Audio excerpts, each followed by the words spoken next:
मैं doctor Deepak Singh, allied science specialist, medico science centre से।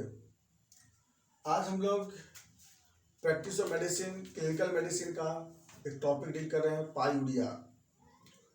यह रीनल सिस्टम्स का एक डिजॉर्डर्स है। ऐसा इसमें देखने से लगता है। पायूरिया मतलब पस प्रेजेंट इन यूरिन। यूरिन में पस प्रेजेंट होने के कंडीशन को हम लोग बोलते हैं पायूरिया। आखिर ये क्यों प्रेजेंट हो जाता है, क्यों पास करता है, इसके बारे में थोड़ा सा हम लोग देखते हैं। सबसे पहले नंबर 1 बात है कि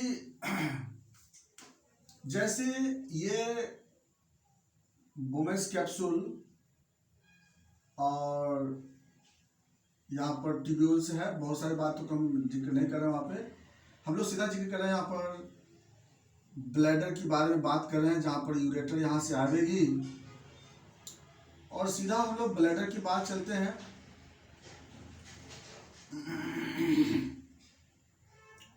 ये किडनी का पार्ट हो गया। हम ये इसलिए चल रहे हैं कि अगर पस बॉडी के इंटरनल ऑर्गन में बनता होगा, लीवर में बनता होगा पस, या फिर कहीं लंग्स में बनता होगा पस, आखिर ये पस सेल कहाँ से निकलता होगा? वो भी तो पस बन रहा है, वहां भी पस बन रही है, वो हीलिंग भी होता होगा। आखिर वहां का पस कहाँ से निकलता होगा? तो ये बात हमें कंफर्म याद रखना होगा। बॉडी के इंटरनल ऑर्गन में इन्फ्लामेशन होती है, वहां न्यूट्रोफिल डेथ करता होगा, वो पस बनता होगा, वह पस सेल बनता है। पस सेल, नॉट पस, पस सेल। आखिर वह पस सेल फिर कहाँ से निकलता होगा? इसका मतलब कि नॉर्मल में यूरिन से पस सेल पास करता होगा क्या? यस, नॉर्मल में यूरिन से पस सेल पास करता है। पस सेल पास करता है, कितना पास करता है? 0 से 1 पर HPF। और ये ल्यूकोसाइट भी कहेंगे, WBC भी कहेंगे। बहुत जगह रिपोर्ट में WBC लिखा रहेगा, बहुत पस सेल लिखा रहेगा, कुछ जगह। तो आखिर ये पस सेल कहाँ से आई होगी? वो इंटरनल ऑर्गन वाला भी हो सकता है, वही तो होगा। तो याद रखना इस बात को हमें है कि बॉडी के इंटरनल ऑर्गन में भी फाइटिंग हो रही है न्यूट्रोफिल। तो वो वहां फाइटिंग हो रही है, कहीं एब्सेस बन रहा होगा, कहीं पस बन रहा, कहीं पे बन। आखिर वहां से भी तो जो वो सब्सटेंस है वो कहां से पास करेगा? वो यहीं से पास करेगा ना।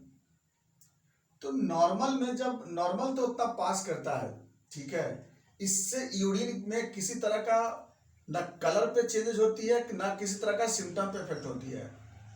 लेकिन अगर किसी कारणवश अगर पस सेल नॉर्मल से जब अधिक आने लगता है तो उस कंडीशन को हम लोग बोलते हैं पायूरिया कहते हैं।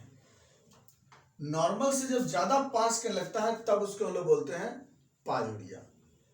तो नॉर्मल से ज्यादा कब? जैसे रिपोर्ट में आएगा, पस सेल के सामने लिखा रहेगा प्रेजेंट, जैसे 5 to 6 पर HPF, या फिर 10 से 15 पर HPF, या फिर 20 से 25 पर HPF, या फिर न्यूमेरस, यानी बहुत ज़्यादा, हमको बहुत ज़्यादा है कि गिर नहीं पाएंगे उसको।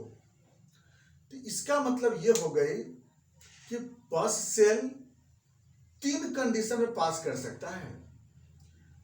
पेरिरीनल कॉजेज, इसका मतलब कि किडनी से पहले कहीं बॉडी के किसी और ऑर्गन में भी अगर पस सेल बनेगा, अगर पस फॉर्मेशन होगा, वहां वाला भी पस सेल बनकर वह भी यूरिन से पास करेगा, उसको बोलेंगे पेरिरीनल कॉजेज।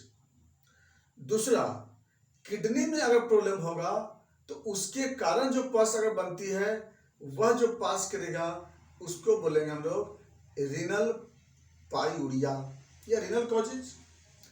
तीसरा, यूरेटर से लेकर और यूरेथ्रा के बीच में अगर कहीं डिजॉर्डर्स होगा कहीं पर पायोजेनिक इन्फेक्शन होगी, कहीं पर पस फॉर्मिंग और इन्फेक्शन होगी तो वहां भी पस निकलेगा, तो यह हो गया पोस्ट रीनल कॉजेज।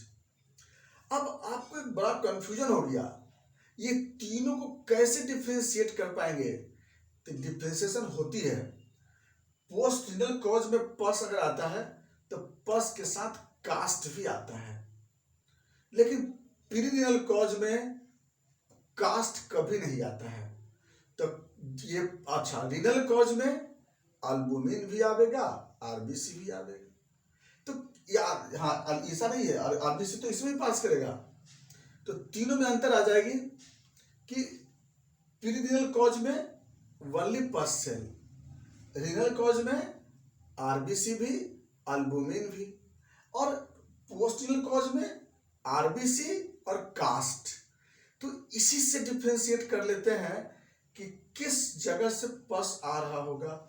तो पहले तीनों के बारे में लिख ले पहले, तो लिखेगा इसमें पहले कि pus cell present in urine by 3 factors. पहला क्या हो सकती है? Prerenal causes. अब प्रीरिनल कॉज क्या हो सकती है कि pus formation in any internal organs like liver abscess, lungs abscess, splenic abscess, pancreatic abscess, bone abscess, क्या भी। सेकेंड जो कॉज आती है उसको बोलते हैं रीनल पायूरिया या रीनल कॉजेज। रीनल कॉजेज में क्या हो सकती है? किसी तरह का बैक्टीरियल इन्फेक्शन हो गई, रीनल स्टोन हो गया, पॉलीसिस्टिक किडनी हो गई, तो इस केस में रीनल कॉज आ गया। पोस्ट रीनल कॉज में मोस्ट कॉमन कॉज क्या हो जाती है? रीनल स्टोन, बैक्टीरियल इन्फेक्शन, या फिर कोई भी बैक्टीरियल इन्फेक्शन हो गई, ब्लैडर में हो जाए, जैसे सिस्टाइटिस हो गया, यूरेथ्राइटिस हुआ, तो कोई भी पस का अगर प्रॉब्लम होगा, किसी तरह का पायोजेनिक इन्फेक्शन होगा, स्टेफाइलोकोकस ऑरियस है, गोनोकोकस का इन्फेक्शन है, क्लेमाइडिया इन्फेक्शन है, क्लेमाइडिया ट्राइकोमोडाइटिस बोलते हैं, तो उस सब का इन्फेक्शन होने की वजह से क्या हो जाएगा? वहां पे पस सेल पास करेगा। तो अब ये तो हो गया, चलो भाई हम लोग कॉज समझ में आ गया कि प्रीरिनल कॉजेज, रीनल कॉजेज और पोस्ट रीनल कॉजेज, ये तीनों कॉज में पस से मिलता है। लेकिन याद रखिएगा, तीनों में सबसे ज्यादा कॉजेज पोस्ट रीनल कॉजेज, लिख ले उसको, हम लोग समझ याद रखना होगा हमें कि पोस्ट रीनल कॉजेज में सबसे ज्यादा पस सेल आती है, और भी सबसे मोस्ट कॉमन कॉजेज किसमें? Renal stone. याद रख लेना इस चीज को कि रीनल स्टोन में सबसे ज्यादा पस मिलता है और पोस्ट रीनल कॉजेज में सबसे ज्यादा मिलता है। अब चलिए सेकंड, अब आते हैं हम लोग बात सिम्टम पे। पस सेल मिलेगा तो क्या होता है? याद रखना होगा, पस कहीं से पास करता है ना, तो fever, weight loss, anorexia, malaise condition, weakness, ये सब सिम्टम आता ही है। नेक्स्ट आते हैं बॉडी एक आएगी, कोई कॉज होगा जहाँ पे लोकल पेन होगी, पेन डेवलप होगी, वहाँ पर लोअर डोर पे हो सकती है, ये सब सिम्टम वहाँ पर आपको डेवलप करेगा। नेक्स्ट आता है कॉम्प्लिकेशन, कॉम्प्लिकेशन में पायनिया डेवलप हो सकता है मे बी। अगला आते हैं इन्वेस्टिगेशन, इन्वेस्टिगेशन में आर यूरिन कराएंगे तो हमें वो मिलेगा, और आर यूरिन के आने पे हम बताए थे आपको कि प्रीरिनल, रीनल और पोस्ट को डिफरेंशिएट कैसे करेंगे कि प्रीरिनल में बाकी आर यूरिन में कोई रिपोर्ट नहीं मिलेगी, कुछ भी नहीं मिलेगी। आर यूरिन में अगर रीनल कॉज होगी तो क्या मिलेगी? आरबीसी, अल्बुमिन मिलेगा, और पोस्ट रीनल कॉज में क्या मिलेगी? कास्ट और आरबीसी मिलेगा उसमें। तो इससे क्या होती है, हम लोग पता लगा लेते हैं हम लोग कि कॉज कहाँ से होगी। अब इसके बाद जब कॉज पता लगा लेते हैं, अगला डायग्नोसिस कराना हो तो अल्ट्रासोनोग्राफी करा लेते हैं, अल्ट्रासोनोग्राफी लोअर में करा के देख सकते हैं कि और कोई कॉज हो सकता है, यूएजी करा देख सकते हैं। इसके बाद culture and sensitivity of urine, इसमें हमें कोई इन्फेक्शन के बारे में पता चल जाता है। और बाकी हम लोग आते हैं ट्रीटमेंट में, तो ट्रीटमेंट में क्या करते हैं? अगर जैसा इटियोलॉजी होगा उसके अनुसार ट्रीटमेंट करते हैं। स्टोन होगा तो स्टोन का ट्रीटमेंट करते हैं, और अदर कुछ और ट्रीटमेंट करते हैं हम लोग, या उस ढंग से हम लोग फिर मैनेजमेंट करते हैं। तो अकॉर्डिंग टू इटियोलॉजी के अनुसार उसका हम लोग ट्रीटमेंट करते हैं। फिर भी अगर मान लीजिए मेरे पास अगर आता है पेशेंट दवा के लिए, तो स्टेफाइलोकोक्सिनम ये दवाई चलाते हैं, पेशेंट को थुजा देते हैं, कैंथिस भी देते हैं, है ना, या फिर सर्सापाइला है, बल्गेरिस वल्गेरिस है, ये मेडिसिन हम लोग पेशेंट को देते हैं। ये सबसे जो पेशेंट का जो पस जो निकलने का जो टेंडेंसी था वह सब ठीक होने की चांसेस बहुत ज़्यादा होती है, जिसमें कि थूजा हम लोग जरूर चलाते हैं। ये था मेरा पाई यूरिया। बाकी हम लोग नेक्स्ट वीडियो में चलेंगे। अगर कोई क्वेश्चन है तो इसको कमेंट्स में बोलेंगे, इसका जरूर जवाब देंगे हम।